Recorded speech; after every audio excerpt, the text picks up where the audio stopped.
Hello everybody, good afternoon. Good afternoon class. Good afternoon everybody. Welcome here. So today we are going to discuss from class 7 science. In case of class 7 science, previously we were discussing from parts of plants.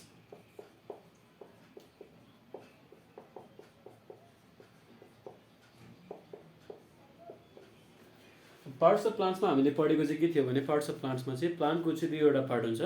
एउटा part चाहिँ below the soil हुन्छ, below the soil हुने पार्टलाई चाहिँ root system भनिन्छ भने अर्को part चाहिँ above the soil हुन्छ and that is known as त्यसलाई के भन्छ त हामीले चाहिँ shoot system. Okay, that was up to then. अब यसपछि on today's class we will discuss from some types of like types या फेरि conditions of root system. No sorry, रुटको बारेमा हामीले अस्ति नै पढाएको थियौँ होइन, रुटको बारेमा चाहिँ डिस्कस गरिसकेका थियौँ।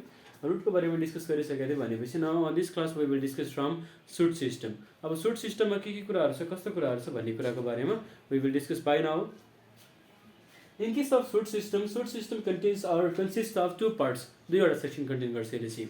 The first one is vegetative part, the next one is reproductive part. So now in case of vegetative part of plant is the such part of plant which helps to prepare food. जसले चाहिँ फुडको preparation, फुडको conduction, फुडलाई बनाएर चाहिँ एउटा पार्टदेखि अर्को पार्टमा सम्म चाहिँ ट्राभल गर्ने काम भयो। त्यो कुराहरूमा चाहिँ फुडको एनर्जीलाई चाहिँ कन्ज्युम गर्ने काम भयो। फुडको एनर्जीको चाहिँ रेगुलेसनको कुरामा चाहिँ जुन पार्टले हेल्प गर्छ that is vegetative. And in case of vegetative part we have stem, STEM stem. Next one leaf. अब यसपछि अरू पनि एड गर्न मन लाग्यो भने ब्रान्च, अरू के भन्न मिल्यो त, okay we can say branch and those things.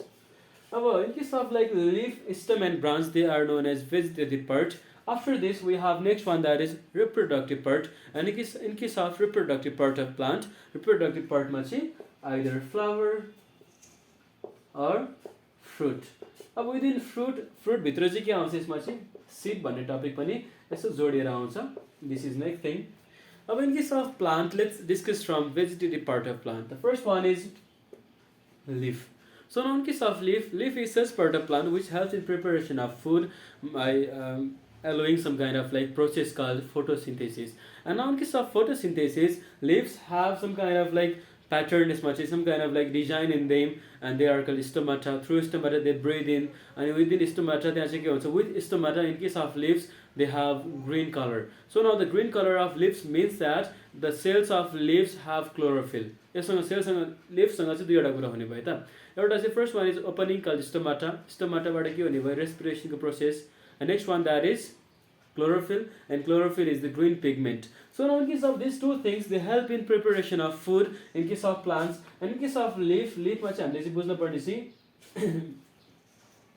the long stalk like structure between the चाहिँ यसरी जुन आइरहेको छ नि त, यसले भनेको हाम्रो चाहिँ के अरे लिफमा चाहिँ अब मिड रिब भनेर भन्ने भयो हामीले चाहिँ मिड रिब, त्यसपछि अरू भनेको चाहिँ when, mid rib, after that when. अनि लिफको छेउको पार्टै भन्ने भयो लिफ ब्लेड अर ल्यामिना, त्यसपछि petiole, petiole is the stalk like structure, फेरि straight structure. And after that लिफमा चाहिँ leaf has two kinds of patterns, लिफमा दुईवटा प्याटर्न हुन्छ है त। अब लिफमा दुईवटा प्याटर्न चाहिँ कसरी आउँछ भने in case of some leaves have some kind of like reticulate pattern. Reticulate भनेको चाहिँ in case of mango leaf has reticulate pattern means उनीहरूको केसमा चाहिँ यो प्याटर्नहरू चाहिँ पुरै चाहिँ एकदम नेटवर्क टाइप हुन्छ कि। We cannot tear their leaves very clearly. If we will try to tear the leaves, the leaves चाहिँ च्यारेक परेर यहाँ चाहिँ बाङ्गो टिङ्गो भएर च्यातिन्छ, यसरी च्यातिन्छ।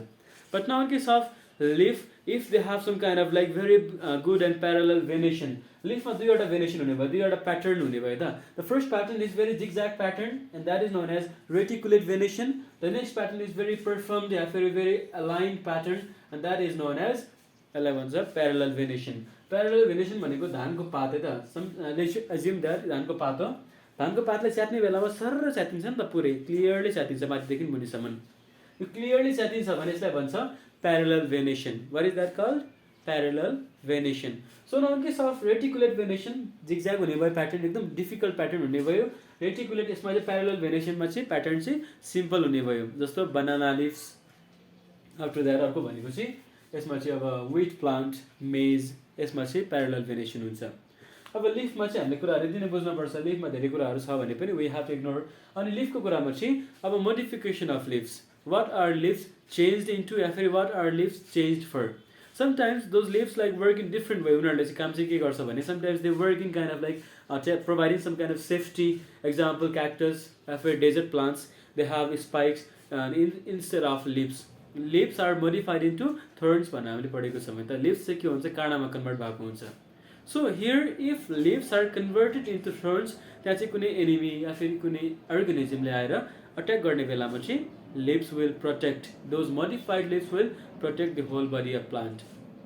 And some leaves in case of insectivorous plants, उनीहरुमा चाहिँ के हुन्छ carnivorous plantमा चाहिँ those leaves help in case of trapping those insects. जस्तो Venus flytrap. Venus flytrap को जुन त्यो leaves छ they are modified to trap the insects. Modify गरेको हुन्छ. Or they are changed out. And in case of Bryophyllum, their leaves are modified. या फेरि in case of modified for reproduction, Bryophyllum मा in case of some other plants like cactus plants या फेरि desert plants मा their leaves are modified to store water and prevent transpiration process. Transpiration भन्छ है त. Transpiration भनेको चाहिँ water loss को process के. कहिलेकाहीँ त्यो रुख चाहिँ बेलुकातिर चाहिँ हामीले हेर्दाखेरि केही फरक पर्दैन त, बट बिहानतिर हेर्ने बेलामा रुखको फेदमा चाहिँ त्यहाँ माटो भिजेको हुन्छ. किन भिज्छ त भने दिउँसोभरि जति पनि पानी एब्जर्भ गरेको हुन्छ नि त, त्यो पानी उसले रुखले चाहिँ चाहिने जति खान्छ अनि बचेको पानीलाई चाहिँ बेलुकापट्टि फ्यालिदिन्छ in the absence of sunlight. Sunlight present छ भने त पानीलाई युज गरिराख्छ, बट सन एब्सेन्ट भएको बेलामा पानी पनि बाहिर फ्यालिदिन्छ थ्रु स्मल पोर्स. त्यो स्तोमाटा सानो होल्सहरूबाट चाहिँ पानी फ्यालिदिन्छ, त्यसलाई भन्छ ट्रान्सपिरेसन. बट लिफ नै छैन भने कसरी हुन्छ ट्रान्सपिरेसन होइन? That's why that is necessary. अब लिफको कुरामा हामीले यति कुरा गरिसकेपछि next thing is about stem. And case of stem, stem is the stalk structure जुन चाहिँ के छ हाम्रो चाहिँ एकदम स्ट्रेट छ, जुन चाहिँ के छ हाम्रो चाहिँ एकदम स्ट्रेट या फेरि त्यो इरेक्ट हुनलाई कुनै पनि प्लान्टको बडीलाई चाहिँ स्ट्रेट या फेरि इरेक्ट भएर एउटा स्ट्रक्चर दिनलाई चाहिँ जुन पार्ट चाहिन्छ नि that is known as stem. And in case of stem, stem has kind of very erect structure, but in case of some plants like climbers or creepers उनीहरूको stem के हुन्छ भेरी विक हुन्छ.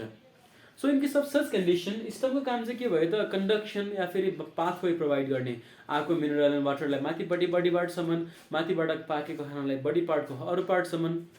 But lives स्टमले के गर्छ कहिलेकाहीँ it helps in like in different work. Example in case of garlic, in case of onion, in case of potato, those stumps help in production. त्यहाँ चाहिँ fruit produce गर्नलाई या फेरि to store food त्यस्तो हुन्छ.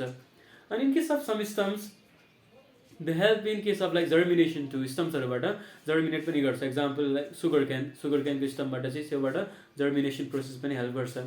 अब in case of some stems, अब यसमा चाहिँ एउटा चाहिँ के भन्ने भयो त फर्स्टमा फुड प्रोभाइड गर्ने भयो, फुड स्टोर गर्ने भयो, अर्कोमा चाहिँ जर्मिनेसनको कुरा भयो.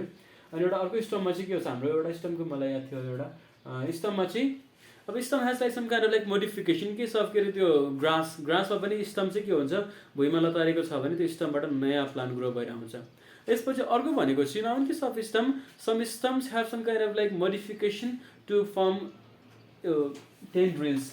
In case of leguminous plants या फेरि इन केस अफ क्लाइम्बर्स त्यो स्टम या फेरि ब्रान्चहरू चाहिँ यस्तो यस्तो घुम्रेकोमा कन्भर्ट भएको हुन्छ नि त घुम्रेकोमा, बिकज त्यसले के गर्छ भने कुनै ठाउँमा होल्ड गर्नलाई हेल्प गर्छ. Stems are modified to tendrils in case of this things. अब यतिसँग हाम्रो कुरा भयो. अब आलुको जस्तो फोका उठ्यो भने ट्युबर भन्ने भयो, यसरी चाहिँ नामहरू दिएको छ.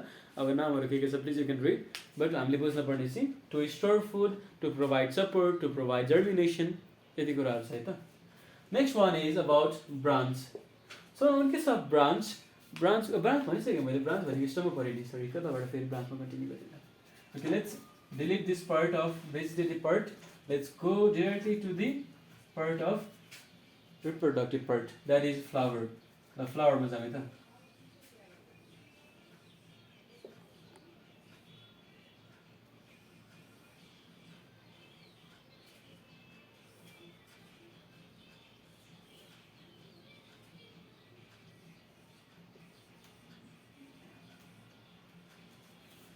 यस्तो फ्लावर यो लाइफमा हुन्छ कि हुँदैन मलाई थाहा छैन, बट हामीले पढ्ने बेलामा अहिलेसम्म चाहिँ यस्तै फ्लावर हेर्नुपर्छ. सो इन केस अफ फ्लावरमा चाहिँ हेरौँ है त सबैभन्दा पहिले चाहिँ in case of first stage त्यहाँ चाहिँ एउटा सानो एउटा चाहिँ ग्रिन पार्ट हुन्छ कि बाहिरपट्टि कभर गर्ने. फर इक्जाम्पल यो फ्लावर सपोज हो कि फ्लावर होइन त, यो फ्लावर हो भने चाहिँ फ्लावरको चाहिँ के छ तपाईँपट्टि चाहिँ यहाँपट्टि ग्रिन सेक्सन हुन्छ कि जुनले कभर गरिरहेको छ. फ्लावरमा जुन सेक्सनले कभर गर्छ नि त्यो सेक्सनलाई भन्छ क्यालेक्स. अब क्यालेक्सलाई जुन सेक्सनले होल्ड गरिरहेको छ नि यसलाई भन्छ थ्यालामस. थ्यालामसकोतिर नजाउँ, हामी सिधै क्यालेक्सतिरबाट जाउँ है त। क्यालेक्सले पुरै पार्टलाई कभर गरिहाल्छ। Calyx is the green section or green part of flower which helps to protect the flower या फिर which helps to hold the flower. अनि calyx भनेको चाहिँ फर्स्ट लेयर, आउटरमोस्ट लेयर, सबैभन्दा पहिले क्यालेक्स आउँछ। क्यालेक्स परि खुल्यो भने बल्ल फ्लावर बाहिर आउँछ।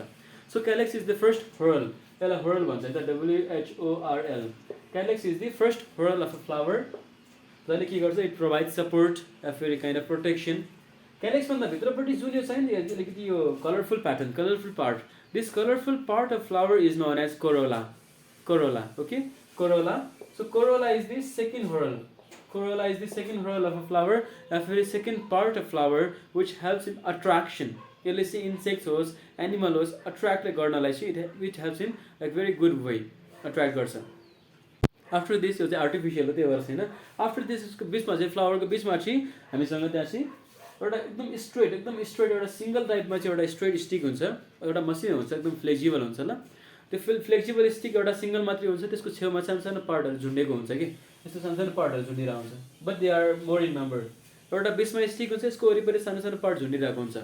त्यो बिचको स्टिक भनेको चाहिँ gynoecium, and gynoecium is the female part of flower. यो चाहिँ फिमेल पार्ट भयो, यसले चाहिँ it works as female part. But यसको छेउमा बसेको जुन छ नि मेल पार्ट, यसलाई छेउमा बसेको पार्ट चाहिँ that is male part of flower, but male part are more in number. Usually female एउटा मात्रै हुन्छ, मेल पार्टहरू धेरै हुन्छ मोस्टली चाहिँ। अब these are 4 sections of flower. If any flower contains this 4 sections at all, त्यो 4 सेक्सन सबैमा छ, एउटै फ्लावरमा सबै छ भने चाहिँ that flower is known as complete flower. But कुनै फ्लावरमा चाहिँ मेल हुन्छ, फिमेल हुँदैन, फिमेल हुन्छ, मेल हुँदैन, कुनैमा कोरोला हुँदैन, कुनैमा क्यालेक्स नहोला। यो कन्डिसन छ भने they are incomplete flower. Got this? After this, अब यसमा चाहिँ now in case of flower, अब दिस 2 सेक्सन्स हो कि, यसमा चाहिँ male and female sections are very necessary for reproduction. And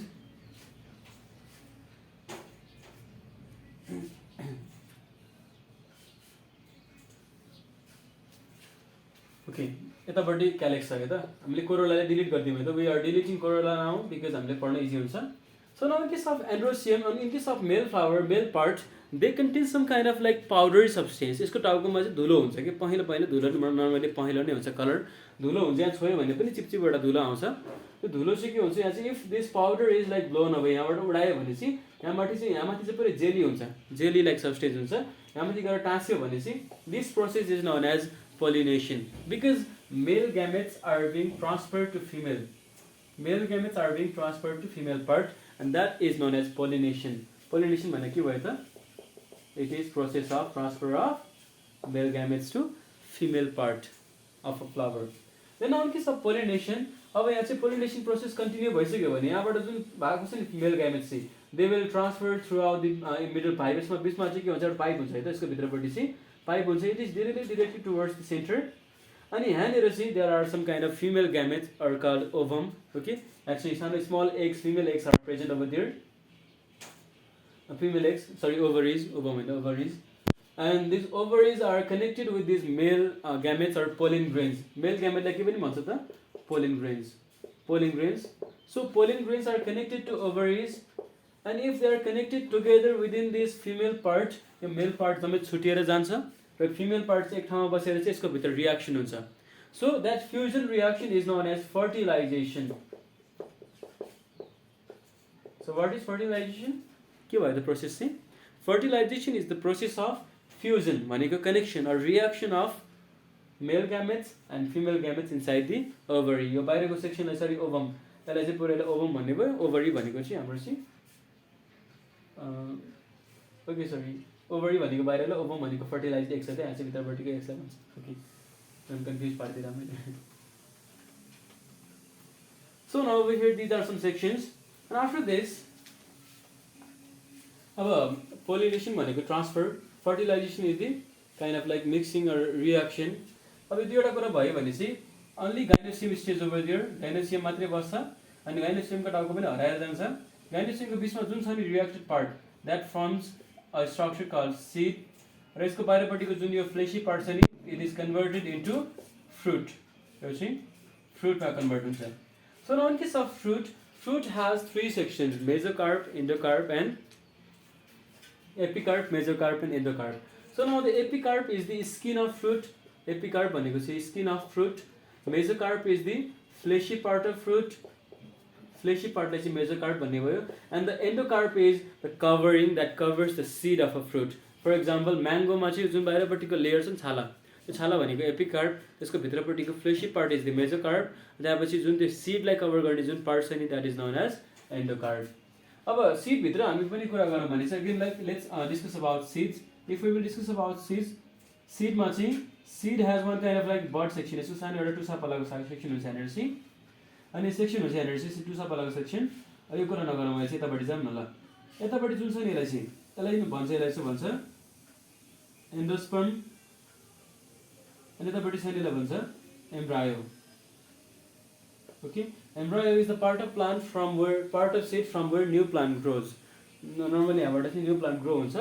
अब एन्डोस्पर्ममा चाहिँ in case of seed has two section कहिलेका कुनै कुनै सीडमा चाहिँ पल्टायो भने या फेरि भित्रबाट खोल्यो भने दुईवटा पल्लामा छुटिन्छ. They are dicotyledonous. For example ग्राम चनाहरू हेर्यो भने चाहिँ छुटिन्छ भित्रपट्टि. But in case of like some seeds like maize, मकैको दाना छुटाउन सकिँदैन. So that's why they are monocotyledonous. And in case of seed has seed coat. Seed coat नि हुन्छ, मैले भनिरहेको झन्डै seed coat हुन्छ. seed coatले सीडलाई कभर गर्छ. अनि यसको भित्रपट्टि जुन यो फ्रुट सेक्सन छ नि सीडको पनि फ्रुट, त्यसलाई भन्छ एन्डोस्पर्म. र यतापट्टि छेउमा जुन सेक्सन छ नि बचेको सानो टुसा, that is known as embryo. Because embryo is the part from where new plant grows. एम्ब्रायोको चाहिँ जुन पार्ट चाहिँ माटो मुनि भएर ग्रो हुन्छ नि त्यो पार्टलाई भन्छ रेडिकल. जुन पार्ट चाहिँ माथिपट्टि जमिनमा भएर माथिपट्टि जान्छ, सुट सिस्टम फर्म गर्छ, यसलाई भन्छ plumule. So in this way we have to end this lesson now here and hope you got this topics. मैले सरल भने बिकज क्लास 7 मा धेरै कुराहरू बुझ्न मात्रै पर्छ, थोरैमा यसलाई चाहिँ प्र्याक्टिकली बुझ्नुपर्छ. प्र्याक्टिकली गएर खोज्ने यो कुराहरूलाई सर्च गर्ने. And if you have questions you can ask me.